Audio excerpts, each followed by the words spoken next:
Hola, corresendas. Soy Héctor García Rodicio, científico de profesión, corredor por afición. Aquí te hablo de trail running desde una perspectiva científica. La cuestión de hoy, predicciones de tiempos del smartwatch. ¿En qué se basan? ¿Son fiables? Venga, sin más dilación, vamos al turrón. Si tienes Sportwatch o Smartwatch, pues seguro que te da predicciones de tiempo, por ejemplo, en maratón. Seguro que también te da estimaciones de tu consumo máximo de oxígeno, de tu VO2 max. Entonces puede ser interesante saber si esas predicciones por un lado, estimaciones por el otro, pues son precisas, ¿no? O cuán ajustadas están. Entonces, para contestar a esta cuestión, pues habrá que saber cómo realizan dichos cálculos, esas predicciones de tiempos, esas estimaciones de VO2 max, o si queréis saber cómo está construido el algoritmo.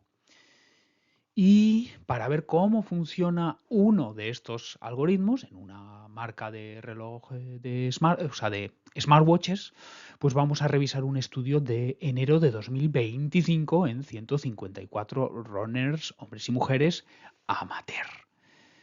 Como digo, si tienes sea Sportwatch, sea Smartwatch, pues seguramente te da una predicción de tiempo en maratón, según tus entrenamientos. También, según tus entrenamientos, te da una estimación del VO2 max.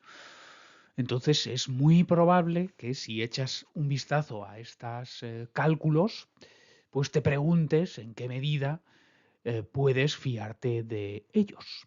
Y intentando entender las bases de dichos cálculos y mirando cómo funcionan en una muestra relativamente amplia de corredoras populares, pues vamos a tratar de averiguarlo.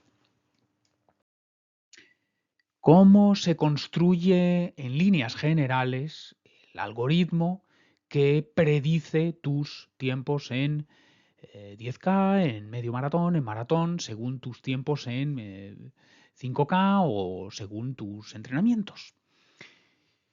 Pues para empezar, el reloj determina tu frecuencia, o mejor dicho, la vas a tener que introducir tú. Bueno, depende. Algunas marcas hacen esta regla de 220 menos tu edad. Otras marcas de relojes, sea Sportwatch, sea Smartwatch, pues te piden que introduzcas tu frecuencia cardíaca máxima. Entonces, sabiendo por vía 220 menos tu edad o por vía introducción manual de tu frecuencia cardíaca máxima, pues el reloj sabe en todo momento, mientras te ejercitas o mientras corres, pues a qué porcentaje de tu frecuencia cardíaca máxima vas. Por otro lado, existen bases de datos grandes, o vamos a llamarlas tablas normativas, donde se ha registrado, se ha reunido el rendimiento o los datos de un montón de personas. Entonces, esas tablas normativas pues nos permiten ver, por ejemplo, me lo voy a inventar, pero no es muy descabellado o no va desencaminado este cálculo, pues seguramente se ha podido ver correlacionando pues valores obtenidos con análisis de gases en prueba de esfuerzo y frecuencia cardíaca, pues se ha podido encontrar la media poblacional de esos estudios con muestras amplias. La media poblacional es que al 90% de tu frecuencia cardíaca máxima pues se da el segundo umbral ventilatorio, vamos, lo que comúnmente llamamos umbral.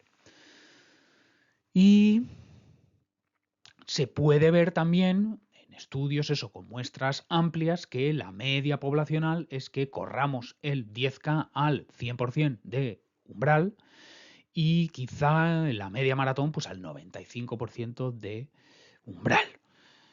O si queréis que corremos el 10K a frecuencia cardíaca asociada a segundo umbral y al 95% de dicha frecuencia cardíaca asociada a segundo umbral corremos la media maratón.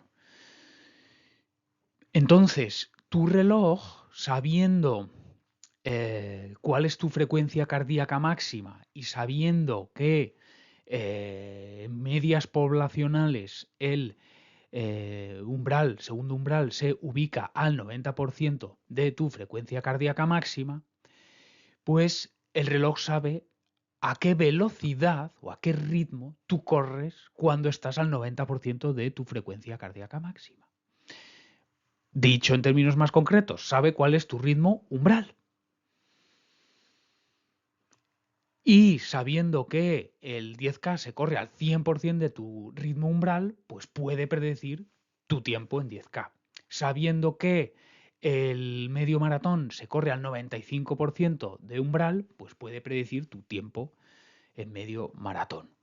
Los números concretos que he puesto son arbitrarios o me los he inventado, pero ya digo que no creo que vayan muy desencaminados. También dependerá de la tabla normativa, el estudio o los estudios de validación, si quieres, que has consultado, o las bases de datos que has consultado. Dependerá de eso. Pero para hacernos una idea, son este tipo de cálculos los que utilizan los relojes. En definitiva, tablas normativas o en definitiva, estudios con muestras amplias donde se correlacionan distintos, bueno, primero donde se encuentran medias poblacionales, después donde se encuentran ciertas correlaciones y sobre la base de lo que viene siendo la norma, pues se aplica a tu caso particular, a esos datos que va recogiendo el reloj entreno a entreno. Entonces, en principio, ¿de qué dependerá cuán acertado es el algoritmo? De dos cosas. Uno, ¿cómo se ha construido ese algoritmo? Pues porque quizá es más correcto decir que el segundo umbral se da al 92% y no al 90% de tu frecuencia cardíaca máxima. O porque, por ejemplo, es más preciso introducir manualmente tu frecuencia cardíaca máxima que no estimarla a partir de la regla 220 menos tu edad. Entonces, el algoritmo o el cálculo se puede construir mejor o peor, punto número uno. Y punto número dos, también dependerán las predicciones y estimaciones de cómo alimentes el algoritmo. Como se suele decir en el mundo de la tecnología o de la inteligencia artificial, garbage in, garbage out. O sea que la calidad de lo que te devuelve depende de la calidad de lo que le das.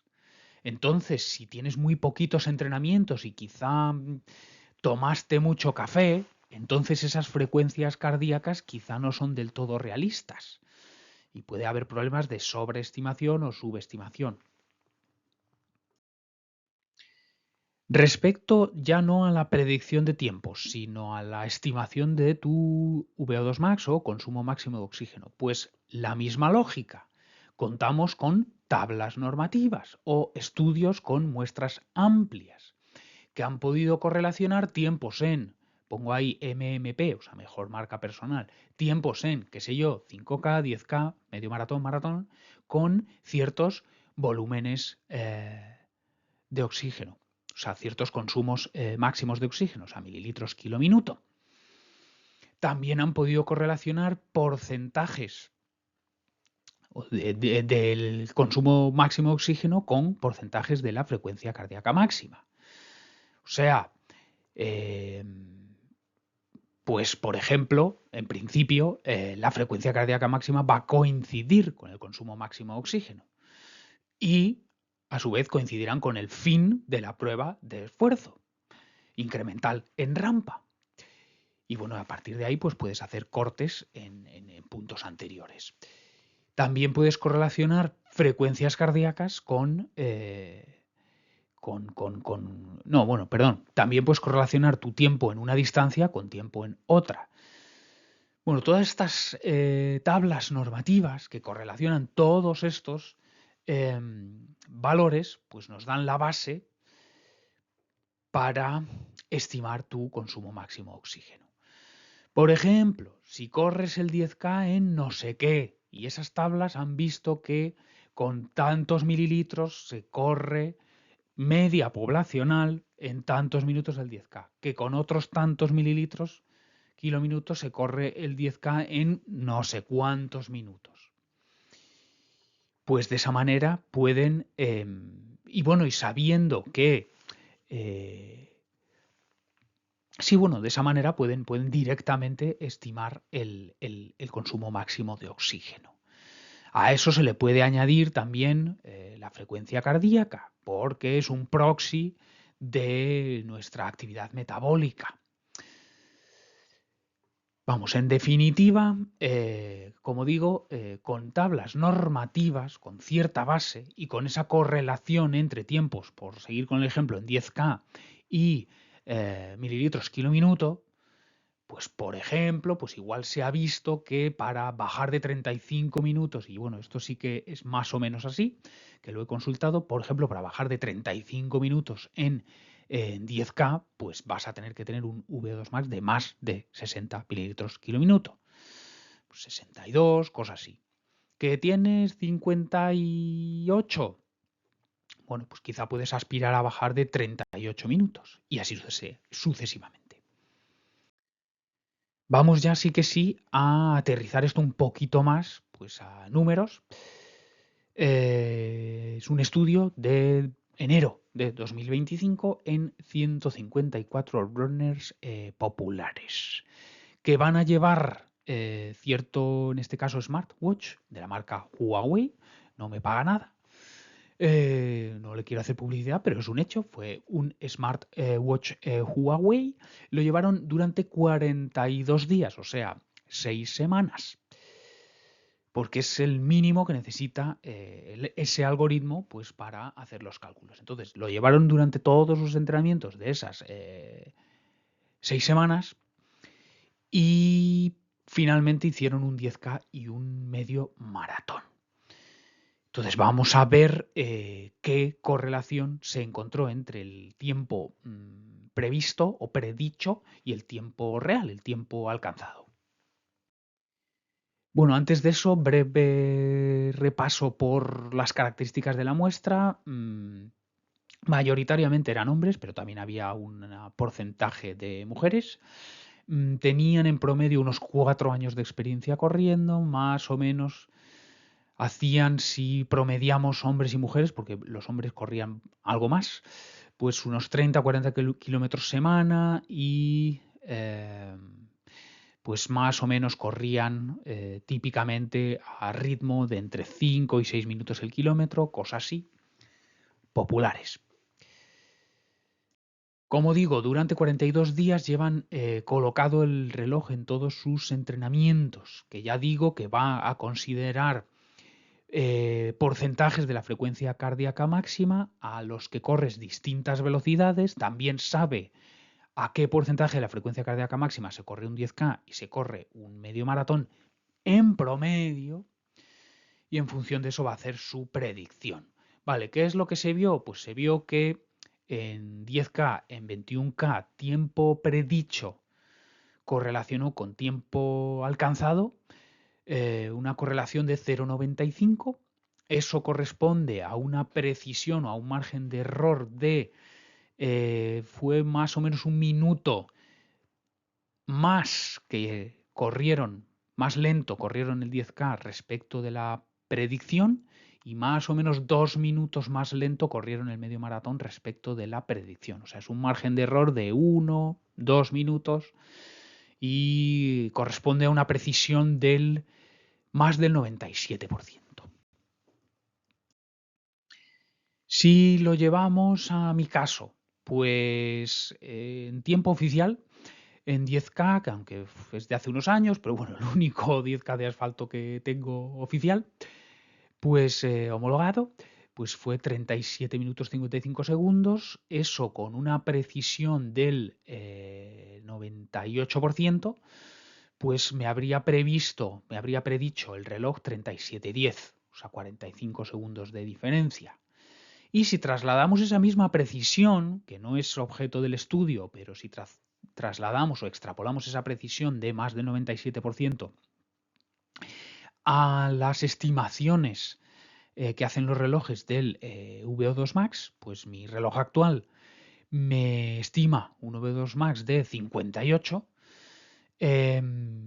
con un error del 2%, pues eso da una horquilla de 59.2, 56.8 mililitros kilo minuto.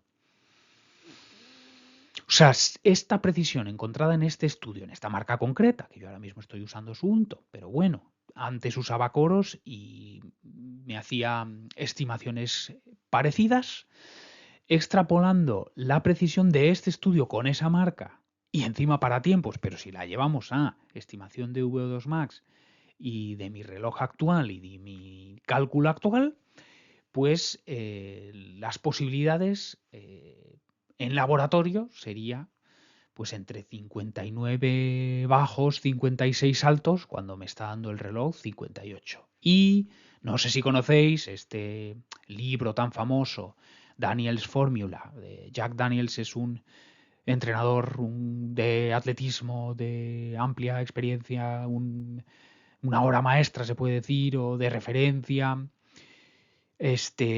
gurú en definitiva del entrenamiento, y él también tiene acceso a tablas normativas o bases de datos muy amplias y también ha desarrollado un cálculo, una estimación del VO2 Max. Podéis buscar en internet sus calculadoras, ¿no? Que la llama VDOT. Bueno, pues metiendo o introduciendo mi tiempo en 10K, la calculadora Daniels me dice que tengo un VO2 Max de 55 mililitros kilo minuto. Bueno, distintos niveles de desviación, pero bueno, tampoco hay unas diferencias gigantescas. Bueno, en conclusión, sea predicción de tiempos en base a tus entrenamientos o en base a distancias inferiores, o sean estimaciones de consumo máximo de oxígeno, pues hay una base, hay una base. O sea, no sale de la nada, no sale de la chistera de un mago.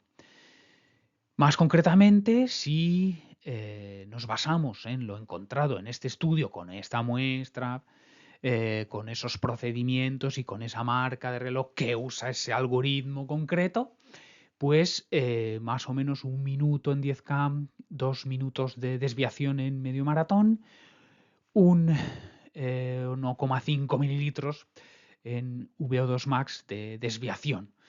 Entonces, ¿es fiable? Pues dependerá de cuánto grado de error o de desviación estás dispuesto a aceptar.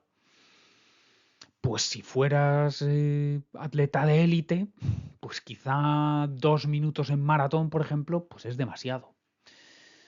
Pero entre populares no me parece tan descabellado.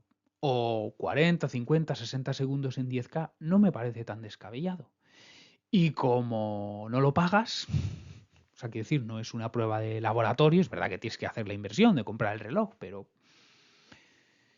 bueno, como digo, no son grandes desviaciones, pero claro, dependerá de la precisión que necesites. Bueno, pues espero haber aportado información interesante, útil, y con esto me despido diciendo lo de siempre. ¡Hala, a pisar sendas!